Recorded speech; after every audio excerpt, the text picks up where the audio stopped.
Yeah, and as the 88 has caught some lap traffic, obviously the balance of his car is going away in that traffic. He's not dealing with that as much as what Justin Allgaier is right now, so that's tightening that lead up. And as I watch the 7, his car is only working on the bottom right now. Yeah. He mentioned, need to be a little bit freer. He's getting to adjust on his car for traffic. You see Austin Hill committed to the bottom going by Sheldon Creed right now. Hill got those tires after getting the free pass, drives his way into the top 10. Remember, he's a set down. He wants this thing to stay green. Do we see the checker slide in front there? Eka's jumping in front of Jeff Burton. We nicknamed Jeff Burton the dog. I don't like doing that in front of the 27, really in front of anyone. That made me a little bit nervous sliding up in front of Jeff. There's a lot of confidence in Christian Eckes to be able to do that. But look at Daniel Dye. You see Christian got a little bit tight maybe on the exit of turn 2 and going to get out underneath him as we got a great battle right here for the lead. And Justin decides to try that middle lane. Great decision. Oh, and the 35 of Van Alst being in front, checking up the 88. Can he get to his inside? Because that's probably the preferred lane. He wants to run right now down the backstretch. Can he get to the inside of him? Not enough of a run. But you can't follow somebody when you're that close, so you have to venture away in order to get the clean air on your race car and try to make that time up in that second lane. I have found good success in that second lane. Sometimes I favor that one over the bottom lane because, as you see, the bottom lane gets rubbered up. Rubber on top of rubber is less grip, and so you're trying to find more grip, but really these guys love that bottom. And this is tremendous experience for Connor Zilisch. You talk about him surrounding himself with the right people. Well, they can't teach you this. You have to get in traffic, feel that, what does my car do? Am I getting loose? Am I getting tight when I'm in traffic? And he's got the guy with the most experience in the field right behind him in that gray and red number 7, Justin Allgaier's. Missed the bottom. 88. Oh, he missed the bottom. Gonna slide up. You see the 7. Steady Eddie gonna get to his inside. No margin for error when you're racing Allgaier at this place. The window open, and here comes Justin Allgaier driving by to the inside.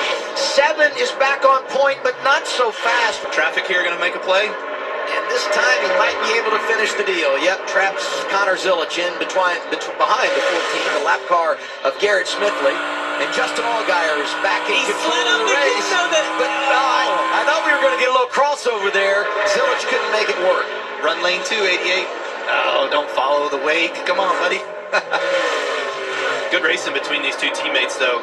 Yeah, and it's tremendous experience, as I was saying, for Connor. You just can't buy that. You have to experience it on your own, and he's getting a real education today and taking it all in. 71 laps to go. In the next 15 laps or so, 10 to 15, probably going to see some green flag pit stops. Justin Allgaier back in front. Closed captioning for today's race is brought early when the caution came out in the first couple of laps, and he's back there 23rd, last car on the lead lap. That 88 took off on the restart. If you remember, drove by Justin and Eric Almirola on the restart. I've been so long, got enough to think about them. He has really struggled right here. As you see Eric pack air on the back of that car, slide him up the racetrack. Yeah, that's his struggle spot right now is turn 4. That's where we saw him lose the lead to the 7 car as well, too. And talking about the front side of the run, he might have ran a little bit hard on that set of tires in order to get out there and get that clean air, but net, he's going to be back in 3rd, The next guy back is Sam Mayer running in 4th, and he's 5 seconds back of this battle right here for 2nd. As you see Almirola trying to tuck up on his left rear and side draft him back a little down the backstretch here. Almirola was faster than Allgaier before he got involved in this race for 2nd. Here he goes trying to get around Connor Zilisch. I guarantee you, Connor's doing everything in his power, trying to stay on that white line. And he's like, guys, my car just will not. It will not take it, exactly. Right there. But I will say, Connor, a few laps ago when we were kind of watching during break, he was moving around the racetrack a little bit. So it was really impressive to just kind of see him okay, let me get off the bottom. Let me learn something else. Let me feel what this is actually feeling like and take a second to run the lane. Leading Allgaier as Connor Zilisch makes his scheduled green flag pit stop. That pass was made in 2 spots. One, Almirola doing a better job getting to pit road from the entry to turn 3 to the timing line, the first timing line on turn 4 on pit road. And then you also had the pit crews. I feel like the 19 pit crew did a little bit better job, a little bit quicker pit stop, being able to get them the lead off of pit road. And I think it's so much harder to be the leader because you don't want to get caught speeding up. As long as he's able to get by him right there. The 19 got jumbled up on the exit of turn 2, but I think when you're the leader, you have a second lead.